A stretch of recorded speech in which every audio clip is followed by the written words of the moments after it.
Skip பண்ணிடாதீங்க. உங்ககிட்ட தான் பேசிட்டு இருக்கிறேன்.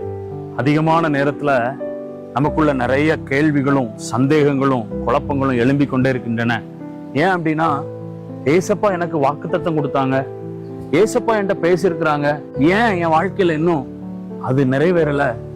ஒருவேளை அது நிறைவேறாமலே போயிருமோன்னு சொல்லி நீங்க நிறைய பின்மாற்றத்துக்குள்ள போயிட்டீங்க.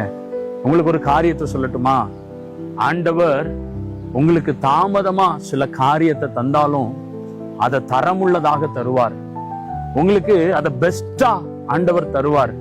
நீங்க கவலைப்படாதீங்க. அவர் உங்களுக்கு சொன்ன வார்த்தை சொன்னதின்படியே உங்க வாழ்க்கையில நிறைவேறும். வேத வசனம் இப்படியாய் ஒரு காரியத்தை சொல்லுகிறது. லூக்கா எழுதின சுவிசேஷம் அதனுடைய 21வது அதிகாரம் 33ஆம் வசனம்.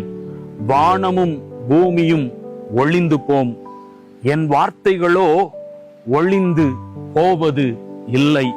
இந்த வானமும் இந்த பூமியும் ஒளிந்து போனாலும் இயேசு கிறிஸ்துவின் வாயிலிருந்து புறப்பட்ட வார்த்தை உங்களுக்கு கொடுக்கப்பட்டிருக்குமானால், உங்களுக்கு வாக்குத்தத்தம் கொடுத்திருப்பாரானால், நிச்சயமாக அது நிறைவேறியே தீரும். அது உங்க வாழ்க்கையில வந்து பலிக்கும்.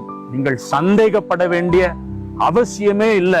ஆனால் ஒரு காரியத்தை உங்க வாழ்க்கையில நீங்க சோதித்து பார்க்கணும். தேவனுக்கும் உங்களுக்கும் இருக்கிற அந்த ரிலேஷன், அந்த தொடர்பு, அந்த கம்யூனிகேஷன் கரெக்டா இருக்குதாங்கிறத நீங்க சோதித்து பார்த்து கொள்ளுங்கள்.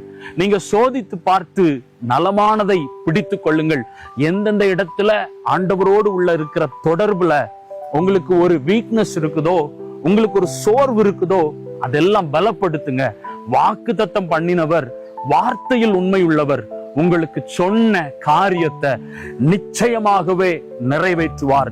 நிச்சயமாகவே இயேசு உங்க வாழ்க்கையில சொன்ன அந்த வார்த்தையை நிறைவேற்றுவார். கவலைப்படாதீங்க. வானமும் பூமியும் ஒளிந்து போனாலும் ஏசப்பா சொன்ன வார்த்தை உங்க வாழ்க்கையில ஒளிந்து போவது இல்லை. உங்களை செக் பண்ணிக்கோங்க. டெய்லி அவர் கூட இருக்கிற அந்த பிரசன்னத்துல நீங்க வளருங்க. உங்களை உயர்த்தி மேன்மைப்படுத்துவார். ஆமென். God bless you.